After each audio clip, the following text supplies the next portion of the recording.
colegas vereadores, os presentes na casa, aos funcionários e aos membros da imprensa.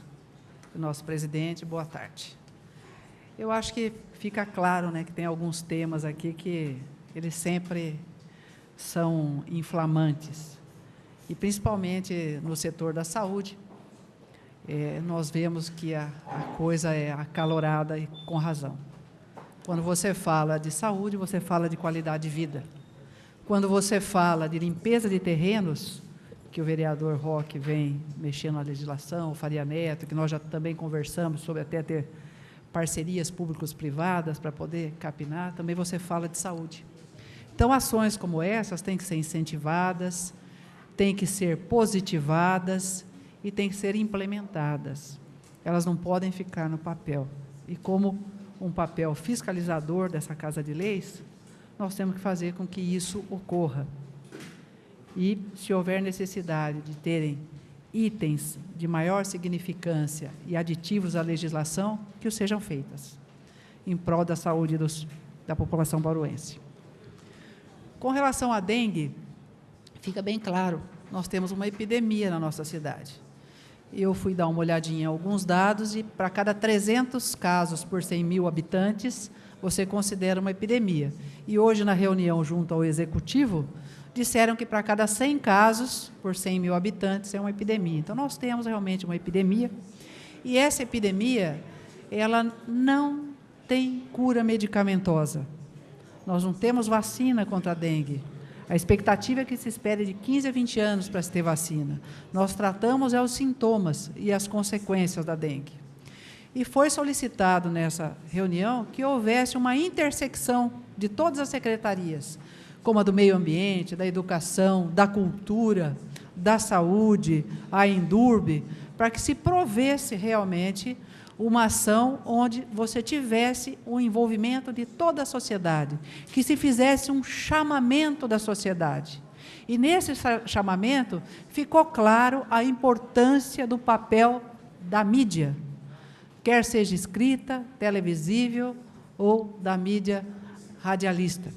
É muito importante esse envolvimento. Também ficou dito que a mídia, em alguns momentos, reverbera o que acontece, mas essa é a função da mídia. Como falar de dengue fora da época de dengue? A mídia está correta no que está fazendo, mas nós queremos dela também um apoio para fazer uma grande mobilização da sociedade, para que realmente nós consigamos deter essa mazela que vem acometendo o município de Bauru e vários outros municípios.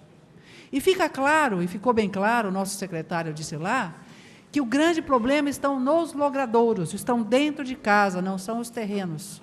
Mas você tem que fazer a limpeza do terreno, porque quando você dá o exemplo, se a sua casa está bem cuidada, a pessoa que entra fica até envergonhada de sujar. Então, uma cidade limpa faz com que as pessoas também enxerguem dentro das suas casas, se mobilizem para que se acabe com a dengue.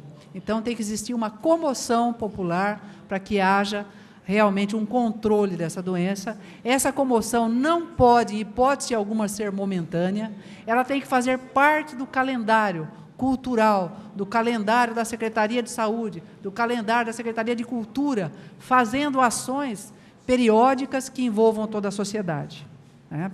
Então, com relação à dengue, eu particularmente digo, só quando você conseguir fazer esse chamamento que nós vamos ter uma solução. E nós temos que acabar com a dengue, como nós acabamos com a paralisia infantil.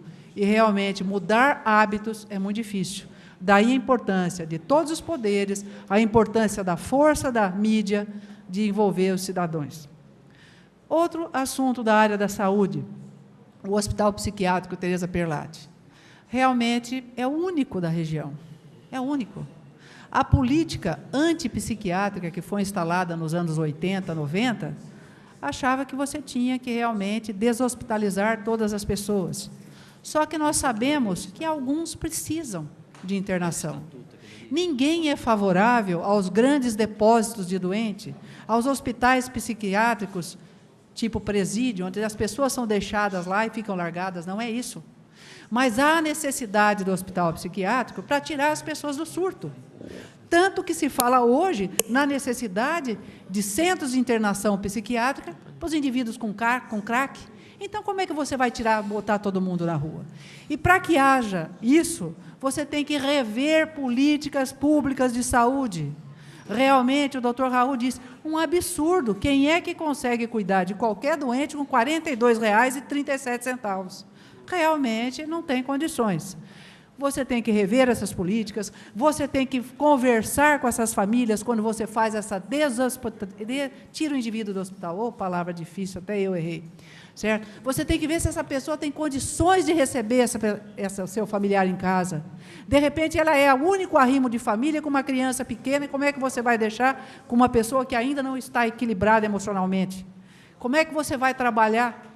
Então, realmente, nós temos que rever essa situação. Essa função é uma função secundária e terciária. Cabe à União e ao Estado rever essa situação. O que se paga pelo SUS é ridículo. É ridículo. Tem que se rever. A vida não tem preço, mas a saúde tem o seu custo. E ele tem que ser pago de forma adequada para que as pessoas tenham tratamento digno. As pessoas só têm planos de saúde ou atendimento privado porque elas não conseguem ter o atendimento devido e digno que o Estado tem que nos dar, com a maior carga tributária que nós temos nesse país. Isso realmente, eu tenho que dizer, não me lembro quem falava, isso é uma vergonha. Eu não me lembro o jornalista, Joemil Betting, né? Falava, isso é uma vergonha mesmo. E isso é inadmissível, Boris Casoy. Nós pagamos saúde privada, nós pagamos segurança privada, pagamos educação privada, todos os atributos que o Estado tinha que nos fornecer. Isso realmente não pode acontecer. Agora, eu gostaria de agradecer a senhora Luzia Rebelo, a professora, que escreveu no Bom Dia, no jornal Bom Dia ontem, dizendo que a Câmara de Bauru volta a discutir bancos. Acho que dá tempo de eu ler. Por mais que possa ser considerado ilegal, a vereadora Thelma Gobi propor esse projeto na Câmara de Bauru, sobre a guarda de volumes, acho importante levantar a questão, porque realmente é humilhante para as mulheres terem que mostrar tudo o que tem nas suas bolsas, quando querem entrar em um banco. Por causa de uma meia dúzia de bandidos, todo mundo tem que se submeter a esses montes de burocracias, de formalidades. Precisam ter guarda-volume, sim, nos bancos, e eles têm dinheiro de sobra para fazer isso, ou seja, não tem desculpa da Febraban que me convença. Eu gostaria de dizer à dona Luzia que eu agradeço o apoio e a sua expressão nos veículos de comunicação, e dizer o seguinte, que nós temos, sim, condições de ter em nossa cidade.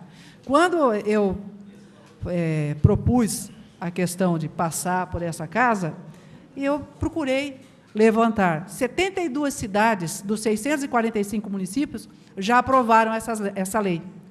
E tem uma sentença do Supremo Tribunal, proferida pelo ministro Nery da Silveira, deixando bem claro o seguinte: compete aos municípios legislar sobre assuntos de interesse local, ao teor do que dispõe o artigo 30, inciso 1 do texto constitucional.